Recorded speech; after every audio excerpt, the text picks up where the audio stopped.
Welcome to the second episode of Kitchen Counter Conversations. That's the official title. My name is Numra. I am head chef and owner of Empress Market. And Kitchen Counter Conversations is part of Parcha, which is the Empress Market newsletter. So my name is Nida. I've been running a food blog based in London for the last 12 years. But I think I'm more of an observer and eater now, so.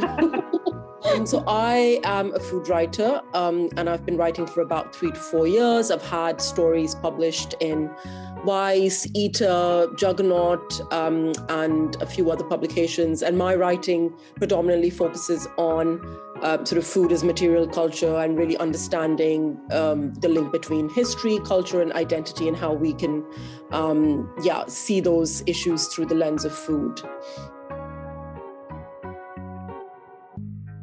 I wanted to talk about who owns the public space and visibility, because it kind of, the issue was about, the Parcha newsletter issue was about bun kebab and my experience trading as a food vendor, and also experiencing street food in Pakistan and meeting other bun kebab vendors. And as you guys may have seen, the Burns Road Ki Bun Kebab video that I had made, but meeting all these guys, and the sort of immediate experience that people have, and as a vendor and as a consumer in Pakistan, is that you don't see that many women, and it feels like, in that country, there's a real visible absence of women in the public sphere, and they're limited to almost being consumers. And we're either just going to the shops, or we're buying groceries or cloth, and even in those places, it can be quite a sort of a limited sort of presence. I think my experience has been varied because I've lived in different cities in Pakistan and we've traveled around a lot, so it has varied. So more cosmopolitan cities, like I would categorize Lahore in that as well. Lahore, Islamabad. It was very, you could go out in the market. In the main market, not just like the inner city markets, main markets, you could, go on the food stalls, enjoy the food. And maybe I was at an age where I didn't really acknowledge like what was the surroundings I was in and, what was expected of me as a woman in that space. But then I also lived in very conservative cities like Surgoda, and going there, you couldn't just go out about in the market. You had to stay in your car.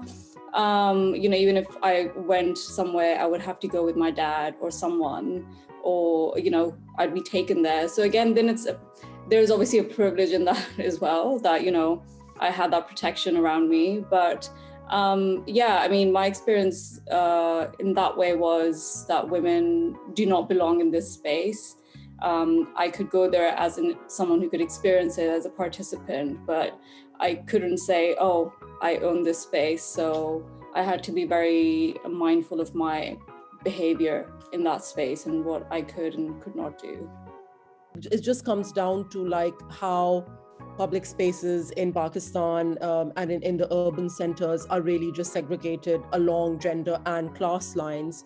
And if I compare that to, perhaps other cities, and I'm talking about cities in the global south, I'm not even going to compare it to like European cities, but if you think about cities in Southeast Asia, like Bangkok or Hanoi and others, firstly, you see a lot of female vendors who are, on the streets and are, selling either home-cooked food or all sorts of things, right? It could be grilled meats, it could be like fried chicken, it could be anything really, but there's just a lot of participation of women and visibility in those public spaces when it relates to food. And of course, a lot of the consumers there are also, women who are coming from, offices. And I mean, in Bangkok, for instance, you've got such a scene of like at every roadside, there's people just sitting on stools and enjoying like a bowl of noodles or whatever else it might be.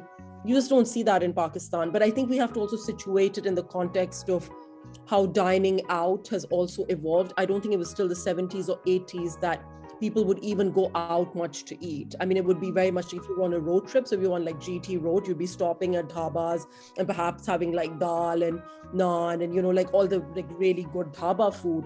But it wasn't so much that you had restaurants, and I'm not talking about like upscale eateries, but even like places you just go to have like nihari and halim and all of that stuff, right? And that only really started, I think, in the late 70s and early 80s. And then, of course, you've got, increasing purchasing power of like an urban middle class, and there was more demand for these places. But I think as they evolved, the segregation continued, and which is why you have that sort of thing in Pakistan of a family hall. So that's where people, if they're women in the group, will sit, but it's not a space that if like 3 guys are going out, they can't be there, which is understandable because they want to prevent women from feeling uncomfortable and harassed. But all that does is that it silos women into spaces and into these segregated spaces, and it doesn't really do much for it might work in terms of how do we make sure women are safe and not feeling harassed, but it doesn't say much about their sense of agency in these situations. I think it is changing. I haven't lived in Pakistan for an extended period of time for the last like decade and a half, but when I see movements like Girls at Dhabas, and there is this real desire to reclaim public spaces in a way that works in a Pakistani context, and I think that's really admirable in the sense that there are these sorts of initiatives which are looking at this issue. Just a little context, I'm going to link all of the sort of like writers and movements and collectives that we talk about in this. So can you give a bit of context about who Girls at Dhabas are? It's a collective of women who are, and I mean, I don't know if it's really that active on Instagram and social media, but at one point it was really, I think it was started by a collective of women, but then many more people sort of joined in and started tagging pictures of, and it's not just, women eating at dhabas, but it's really about women being in public spaces that are traditionally male dominated, which in Pakistan is pretty much every space. So yeah, it's, and I think it's just specific to Pakistan. I don't know if people in other parts of South Asia are sort of following along with that as well. In a city like Karachi, which has seen a lot of like restoration and we need to make certain areas a bit more like, with Empress Market, we're going to restore it to its former glory. We're going to turn it into a museum, but actually it's like loads of food vendors. But I think the question of who owns public space in a country like Pakistan is just a very actually contentious question, because even in Karachi, people are constantly asking, there's so much land grabbing, there's a huge land mafia. There's, Empress Market, so many of the vendors. You've obviously been there also in the last couple of years and have seen that. There's all this talk about sanitizing the city and beautifying it, and there's all the World Bank is pouring a lot of money into it. But at the cost of what? And who actually? The people making the decisions are the ones lining up their pockets. It's not citizen-centric. There's no consultation. There's no sense of justice. So I think there are broader issues here as well, not just in terms of who gets access to public spaces, but if you actually talk about who owns it, increasingly, it's becoming an issue of very few people control the land, and then everybody else is sort of at their mercy in terms of, and that includes street vendors, of course, because they're very much at the lower end of the economic chain, so to speak. And it's that informal economy. I think that's really quite problematic as well, because they're not kind of protected by any formal structures of where they're setting up their restaurants. And again, to create context, Empress Market is a Victorian building market which had loads of market stalls, and I think in 2019 is when they had the mayor of Karachi was going to have a restoration plan for the space, but basically cleared out loads of stalls which had been trading there for 40 years, 50 years, and really displaced all of them and didn't relocate these vendors, so they just kind of left at their own devices. And then Burns Road is almost like an artery which goes from Empress Market and runs quite through a significant part of Sadr, which is a really central part of Karachi, all the way to the port. Burns Road is this very large commercial road in a part of Karachi that's considered to be, it's part of old Karachi in the sense that it's not part of the areas that were developed in the last 30 to 40 years. You've got some of the best food in the city there, all sorts of, tikkas and kebabs and rabri and halim and nihari and all that stuff, and bun kebab, of course. So yeah, the idea was that it's essentially a very busy road, and it's a bit like it's where a lot of hospitals also are. So the idea was to just sort of close it off and have people, especially because outdoor dining was the only thing that was allowed after since the pandemic has hit. However, it was just a bit of it was just not a very well thought out strategy because of the fact that all these hospitals are close by. It actually led to like people not being able, ambulances not being able to get to hospital in time, because you can't really do this sort of a thing without really thinking of like broader urban design, right? So you can't do this when you don't have public transport links to that area. And people are still so dependent on cars and parking to get around the city and for mobility. So it was ill-conceived, and also it was just heaving with people at a time when like COVID rates were going up. So perhaps not the best timing. And I think there is something to be really done there in terms of there should be maybe some parts of it that are pedestrianized, but not in a way that feels like you're causing such a gridlock in traffic.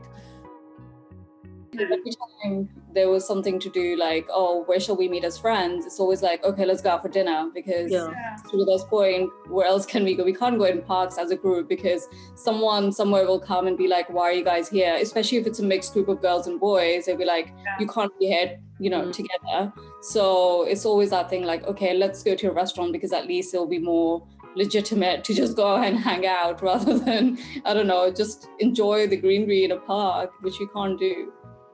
I think the more I see it, the more I feel like it's one of the very few things that people can do that feels like a form of entertainment or something fun, right? So in that sense, depending on where you're going, it's not a necessity per se, but it's also one of the very few things that families can get together and do, because we've got, I mean, what else is there really? Like, yeah, there are cinemas, but beyond that, I mean, there's no concept of a nightlife in Pakistan. There are very few parks that people they have to pay to enter parks. I mean, there's really very few green spaces.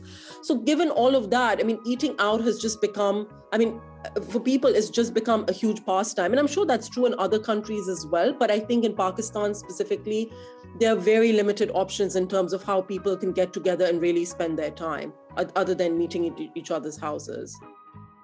Actually owned by a woman, because Shazia Jamil is the supervisor at Liari Girls Cafe in Liari. So it's a really cool concept, because it's not just about women, a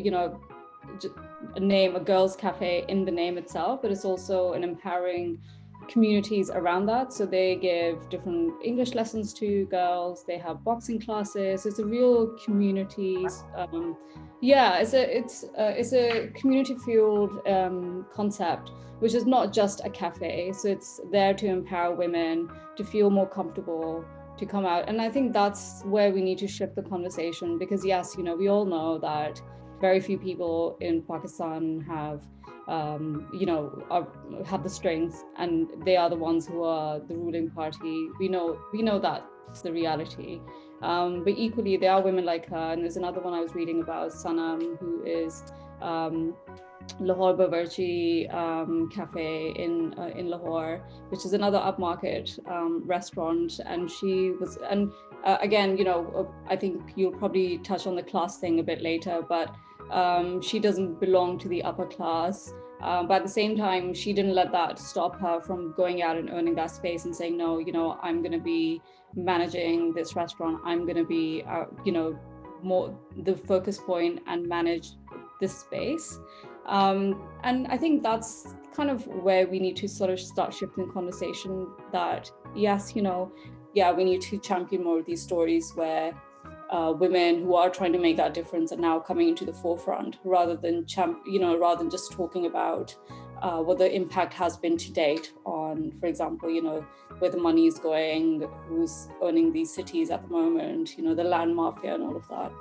There's so many interesting enterprises like that. Like there's pink rickshaws. I don't know if it's in Karachi or in other cities, but it's like a fleet of pink rickshaws driven by women in Lahore, at least. And yeah, they take, their customers are women, and so it becomes a safe thing, because there's so many stories I've had with my cousins who have taken a rickshaw in Lahore, and then they've either been mugged, or it suddenly becomes like they've been physically threatened and stuff as well. So it's like, yeah, they're suddenly like, no, this is space, and how are we claiming it? And I find it so empowering. Whenever I know, I'm like, oh my God, there's a woman in that who's driving that rickshaw, and I'm like, wow.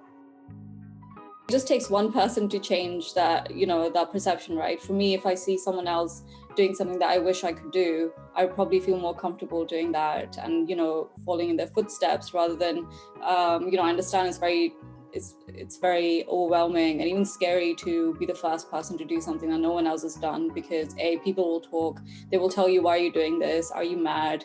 You'll get all sorts of these things. So if you're not very confident in taking a certain path, you would feel very shy and scared, and you would always have this thing, oh, I wish I could do it. But now that there are women and girls paving the way for everybody else, and I feel that slowly I'm hoping things will change. I mean, voyeurism is very much the sort of thing, for me at least, that kind of brings it in terms of like how women are being looked at in that way, and how we feel we're being looked at, how people think that we're being looking at it. And I think it kind of like, for me, that's what really sparks or triggers, I don't know, but like, is the idea of that story of Arshad Khan, who was like that 2016 picture of this chai wala that went viral in Islamabad, and Gia Ali was a photographer. She took a picture of him, and I've celebrated this gentleman on my in my newsletter. He's very, very good looking, and he's pouring a chai, and I was like, dreamy. But it's also the idea where like he spoke about it. He's like, suddenly all these girls started turning up and looking at him and not buying chai. All these news channels suddenly turned up, and he was a viral sensation. He became a model for a bit. And now he's opened an actual chaiwala cafe where he serves other food and things. But he's like, it's really changed his life. But it was like how suddenly women and like we were looking at him, and how they sort of like almost, I felt like the gaze was subverted, and we felt entitled to do it. We felt entitled, and by we I mean the media, like other people felt entitled to look at him and kind of look at him in this sort of like, in a way that he wasn't comfortable, that he was quite verbal on it in news channels. He was like, I don't like these people suddenly turning up. And in a lot of like programs that he was invited as a guest, there was like, I mean, I'm saying this, but also reading about it, he was like quite physically uncomfortable by the idea, oh, we're running out of time. I'm just flagging. And it was like, it's almost like the gaze was subverted. But I was like, actually, I think the gaze is always subverted. We think that we're being looked at, but actually it's how we are looking at people, how we are looking at the other, which is working class Pakistan, which is like not, and I'm using these terms very, very loosely, and I think it's almost like makes you feel uncomfortable going, talking about class in that way. I think that's the English part of it. But it's like how we're looking at these people who are like, oh my God, they're a threat to our existence, and they're a threat to our presence in the city and our agency. And we can pick and choose when we look at, when we engage with them, and we can pick and choose how we engage with them. And I think, Rida, I mean, do you have any thoughts on that side of the conversation?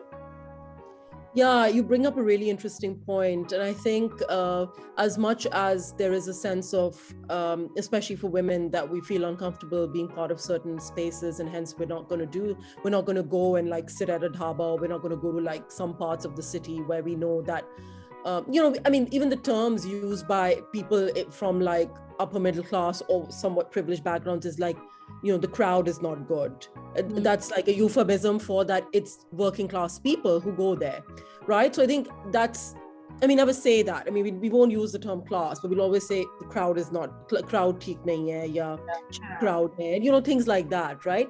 But the more and more, I mean, like a couple of years ago, this is obviously pre-COVID, but I wanted to go eat nihari, and oftentimes we would just get it packed and bring it home, because it'd be like, okay, we'll sit aram say at home and have it.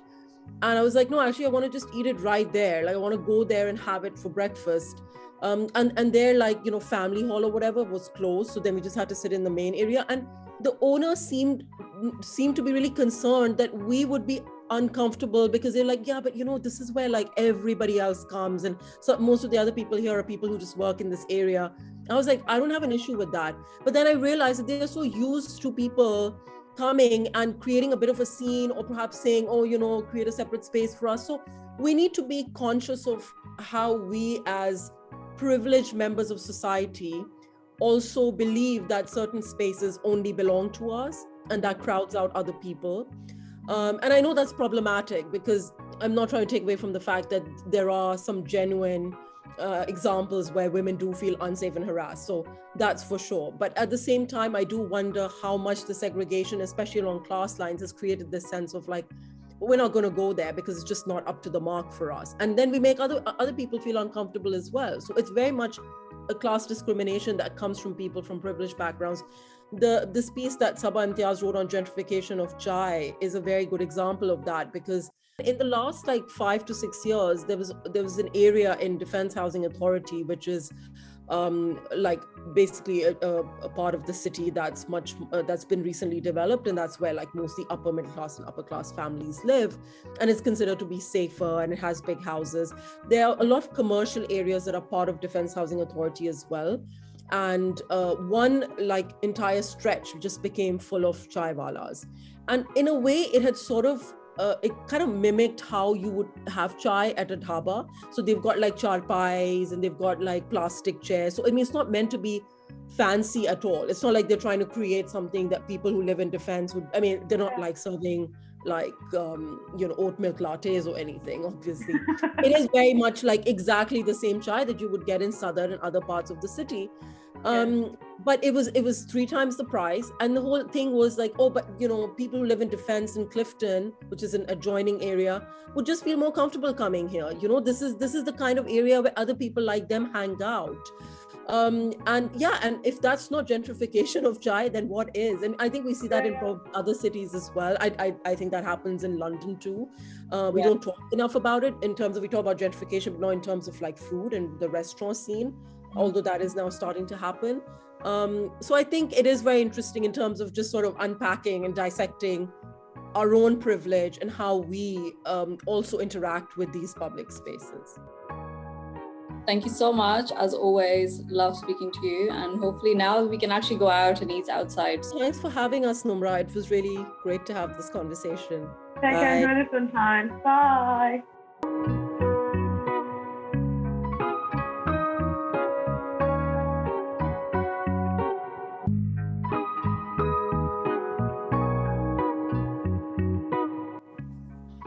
Yeah, recording it and then when the live stop.